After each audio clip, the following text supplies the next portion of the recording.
In this episode of PKB Inspire, we are going to delve deeper into the topic of temperament and entrepreneurship. Does your temperament really have an impact on your entrepreneurial proclivity? Does your temperament really make you risk averse, or does it increase your risk appetite? A typical example that comes to mind is if you are phlegmatic, due to your natural inclination towards risk aversion, does that make you a bad entrepreneur?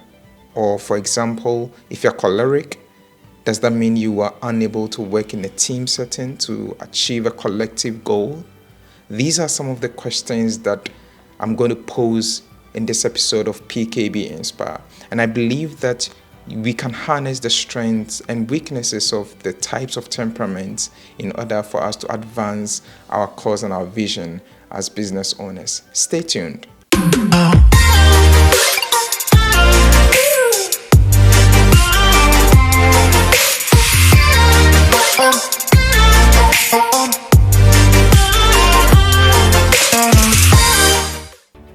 According to proto-psychological theory, each individual can be put into one category of personality traits or the other. So in this episode of PKB Inspire, I'm going to take you through the 4 main personality types and how you as an entrepreneur can assess yourself and even assess the temperament of your team members in order to get the best out of them. The first temperament is the sanguine. Do you remember that friend you so much admire for their great sense of humor or their impeccable communication skills? Chances are they are sanguine. The sanguine is the happy-go-lucky person. Sanguine usually is the lifeline of any gathering. He's able to really socialize really well and very active in interacting with other people. The sanguine has that sense of making people around them happy through the sharing of jokes and their great sense of humor. These are some of the characteristics of the sanguine. The strengths of the sanguine are flexibility, adaptability, and that sense of composure. If you're someone who is able to usually forego a plan to hop onto the most pragmatic, available, and realistic alternative, chances are you are sanguine. If you have a hard time sticking to specificities of plans, blueprints, and guidelines, chances are you are sanguine. So these are some of the strengths of the sanguine. Like I said, flexibility, adaptability, and that sense of composure. The weaknesses that come with a sanguine temperament are a typical sanguine has the difficulty in delving deeply into subjects. So you would typically refer to a sanguine as jack of all trades, but master of none. Sanguine would most likely introduce himself or herself to as many people as possible, but would not stay too long with one person to fully understand deeply what they actually do, and may even most likely forget your name after they move to the next person. Weakness number 2 is that the sanguine has a high propensity to be disorganized. Due to their vivacious nature and their adventurous nature, they have the tendency to hop onto one idea after the other. And so they don't stay too long with a specific idea in order to master it. Again, because of this nature, you would perceive a sanguine as disorganized. And sometimes at the workplace, you might think that the sanguine is not really working because they always find a jocular or convivial approach to even delivering the results that you want them to deliver. So if you actually step back and you observe a sanguine, you would wrongly perceive them as not being serious in life, but they really are. It's just their approach to seeing life and their perspective to getting things done. The second temperament I'm discussing with you is choleric. So who is a choleric? The choleric is someone you would refer to typically as a natural born leader. They have the innate ability for leadership. The choleric is very much goal-oriented, has that sense of good judgment, and is able to make quick decisions. Another strength of the choleric is the ability to work in a fast-paced environment. So cholerics are also quite energetic, and they believe in self-improvement and self-achievement. They believe you should set goals and achieve those goals no matter the cost. This makes them really good leaders, but sometimes the weakness of this temperament is that the choleric finds it difficult to delegate tasks. So they would usually step in and take control. So for whatever the task or activity there is, if the choleric is not in full control, they feel that that task is not going to be done the way it's supposed to be done. And this sometimes within a team context creates some bad atmosphere for others to work in.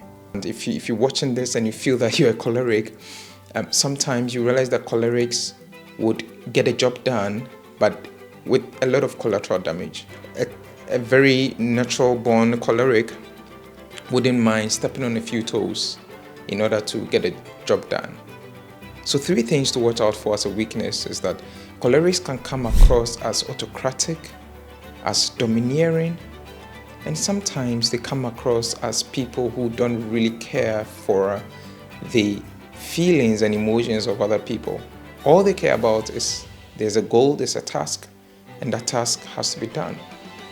So if you're watching this and you're a business leader, or you're an entrepreneur, or you have a choleric in your team, you should know that the choleric is motivated differently from the first temperament we discussed, which is the sanguine. And you need to take note of this. The number 3 temperament I would want to discuss with you is the phlegmatic. Do you recall that team member who is always calm in the face of distress and in the face of potential calamity? Or do you have that friend who has that even temperament? He's always calm or she's always calm and will always rise to the occasion to resolve conflicts amongst your friends, amongst the team. This is the person I'm referring to, the phlegmatic. So the phlegmatic is the typical person who is calm and collected. In the Ghanaian context, we'll call them slow but sure. One of the key strengths of phlegmatic is that they have that ability, to really remain calm in the face of potential distress. They are able to resolve conflicts without having their emotions all over the place. So if you have a phlegmatic in your team, chances are these are the people who would always rise to the occasion to resolve conflicts. I mean, who doesn't want someone like that in a team? Very important, right? A phlegmatic also has that ability to be critical and is quite meticulous as well. So when it comes to decision making, the phlegmatic is so meticulous, would take their time to arrive at a conclusion or to arrive at a decision. I mean, there's an advantage and disadvantage with this. The advantage is that they don't rush into decision making and they are able to really cover most of the gaps that would exist in the final decision. The flip side, however, is that with such long periods of decision making in a fast-paced environment, the phlegmatic usually would struggle, because where we need decisions to be made quickly, the phlegmatic will not rise to the occasion. Another disadvantage or weakness of the phlegmatic temperament is that the phlegmatic sometimes is indecisive and takes really long periods of time before they get things done. So you would typically refer to them as people who normally are not action-oriented. They would cogitate, take their time to ponder, but when it comes to actually acting out, this is where they lack. Unlike the sanguine, who is all over the place, energetic, passionate, the phlegmatic is like the opposite of that. Takes their time, is meticulous, and would rather brood over issues than actually act on those issues. However, like I mentioned earlier, they are the peace-loving people. So they resolve conflicts and they easily gain the trust and confidence of people. That is the phlegmatic. Are you a phlegmatic? The last temperament I'm discussing with you today is the melancholy. The melancholy is a very interesting temperament as well. A typical melancholy is very analytical, extremely organized, very meticulous, and somewhat of a perfectionist. Do you remember that friend again who is always looking for the perfect time, the perfect gentleman, the perfect lady, the perfect company, the perfect idea? Chances are they possess the melancholy temperament. They are so much of perfectionists that sometimes they are too hard on themselves. However, their analytical ability makes them able to really organize their thoughts and their ideas so well and execute them almost in a perfect manner. Most musicians, most artists would usually fall in this category. You would normally call them lone rangers because they prefer solitude. So if you're someone who likes to be indoors rather than outdoors, chances are you're melancholy. I am too. I found out that I was melancholy some years ago, and I have worked ever since on some of the weaknesses that come with this temperament. I could spend the entire day just at home, in my room, without stepping out, reading, thinking, planning. And this is why the melancholy is very analytical and enjoys intellectual conversations. So they, unlike the sanguine, who sometimes is a bit superficial, does not go too deep, a typical melancholy at a party, for example, will speak with just maybe 2 or 3 people. But for those 2 or 3 people he or she speaks to, he delves deeper. He would end up, at the end of the day, remembering all their names, the jobs they're doing, whatever detail he was able to gather in the conversation. He's able to still keep that. So a typical melancholy has fewer friends, but those friends usually are lifelong friends. And these are some of the strengths of the melancholy. One of the weaknesses I would want you to take note of is that in spite of the fact that the melancholy is very analytical, they are also somewhat emotional. What do I mean? A strength of the melancholy is that they are very sympathetic and empathetic. So if you have that friend who always comes to your aid, would sacrifice almost everything to make sure that you get some relief, chances are that friend is a melancholy. So they believe in this self-sacrifice most of the times, sometimes even to their own detriment. And this is somewhat of a disadvantage or a weakness. So it takes someone else to step in to remind them to take care of themselves first, and then they're able to take care of others. So that altruism is highly associated with the melancholy temperament.